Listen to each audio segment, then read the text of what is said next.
Right, మనం super exclusive news చూస్తున్నాం.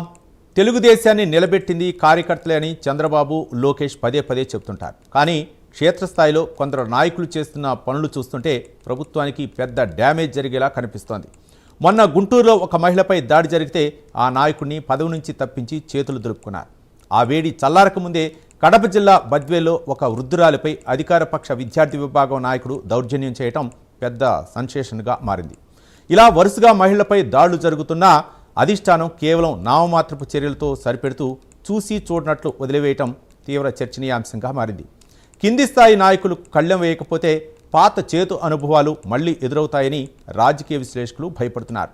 బాధితుల పక్షాన నిలబడి కఠినమైన యాక్షన్ తీసుకోకపోతే రాబోయే రోజుల్లో పునాదులకే ఎసరు వచ్చే ప్రమాదం ఉందని హెచ్చరిస్తున్నారు.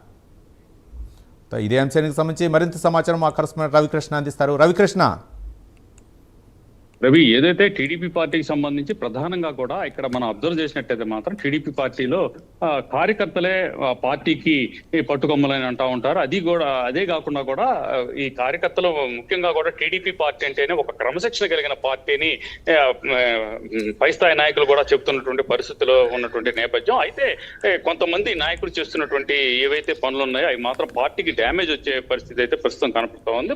మొన్న 4 రోజుల క్రితం ఏదైతే గుంటూరుకు సంబంధించి ఒక మహిళ వివస్థను చేసి ఆమె మీద దాడి చేసినటువంటి ఘటన ఏదైతే ఉందో అది రాష్ట్ర వ్యాప్తంగా సంచలనం సృష్టించిందనే చెప్పాలి. ప్రధానంగా కూడా అది ఈ వైసీపీ పార్టీకి అయితే ఒక అస్త్రంగా కూడా ఉపయోగపడినటువంటి నేపథ్యం. దానికి సంబంధించిన విషయంలోనే పార్టీకి సంబంధించి సీఎం కూడా స్పందించాల్సిన పరిస్థితి అయితే ఉంది. ప్రధానంగా కూడా మహిళల మీద దాడి చేసే పరిస్థితి కనుక ఉన్నట్లయితే మాత్రం వాళ్ళు ఏ స్థాయిలో పార్టీకి సంబంధించిన వాళ్ళైనా కూడా వాళ్ళ మీద కఠినమైన చర్యలు తీసుకుంటామని ఒక పక్కన చెబుతున్న నేపథ్యం. అయితే కడపకు సంబంధించి బద్వేల్లో కూడా ఒక వృద్ధురాలిపై ఒక కార్యకర్త దాడి చేసినటువంటి ఘటన అయితే మాత్రం మరో సంచలనం సృష్టించిందనే చెప్పుకోవాలి. ప్రధానంగా కూడా టీడీపీ పార్టీకి సంబంధించి గతంలో టీడీపీ పార్టీకి సంబంధించిన నాయకులు, కార్యకర్తలు కానీ చాలా పొలైట్ గా ఉండేటువంటి వ్యక్తులు, అదే విధంగా కూడా ఎవరైనా సరే వాళ్ళ దగ్గరికి వచ్చి ఒక పని కావాలంటే చేసి పెట్టేటువంటి పరిస్థితులు ఉన్నటువంటి నేపథ్యం. కానీ ఇప్పుడు దానికి రివర్స్ గా కొంతమంది తయారయ్యారని చెప్పుకోవాలి. ప్రధానంగా కూడా వాళ్ళైతే ఎక్కడైతే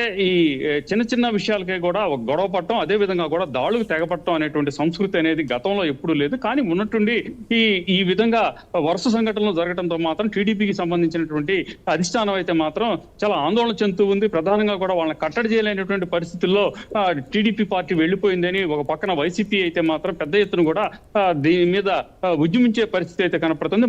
మొన్న ఏదైతే గుంటూరులో జరిగినటువంటి ఘటన ఏదైతే ఉందో ఆ ఘటన మీద మాత్రం రాష్ట్ర వ్యాప్తంగా కూడా అంబేద్కర్ విగ్రహాల దగ్గర రిప్రజెంటేషన్ ఇచ్చినటువంటి పరిస్థితి కనపడింది. అదే విధంగా కూడా వైసీపీ అయితే మాత్రం రాష్ట్రంలో అరాచక పాలన సాగుతుంది, మహిళల మీద దారుణమైనటువంటి దాడులు జరుగుతున్నా కూడా పట్టించుకోలేనటువంటి పరిస్థితిలో ఉంది, శాంతి పద్ధతులు ఫెయిల్ అయ్యాయని ఒక పక్కన చెప్తూ ఉన్నారు. అదే విధంగా కూడా హోమ్ మినిస్టర్ ఎవరైతే ఉన్నారో ఆ హోమ్ మినిస్టర్ కూడా రాజీనామా చేయాలని వాళ్ళైతే చెబుతున్నటువంటి పరిస్థితిలో ఉన్నటువంటి నేపథ్యం. దీంతో పాటు తాజాగా జరిగినటువంటి బద్వేల్లో జరిగినటువంటి ఘటన ఏదైతే ఉందో అది మరింతగా కూడా వాళ్ళకైతే ఆయుధంగా మారేటువంటి పరిస్థితి అయితే ఉంది. ఇది గనక ఇదే విధంగా కంటిన్యూ గనక అయినట్లయితే మాత్రం ఖచ్చితంగా కూడా ఇది పార్టీకి మైనస్ అయ్యేటువంటి పరిస్థితి ఉంది.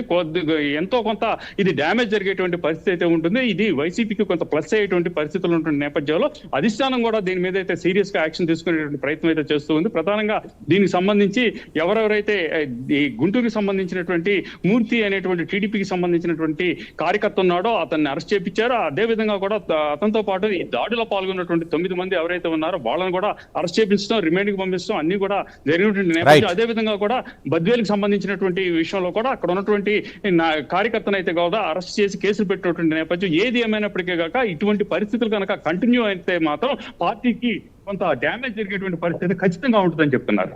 Right, thank you Ravikrishna.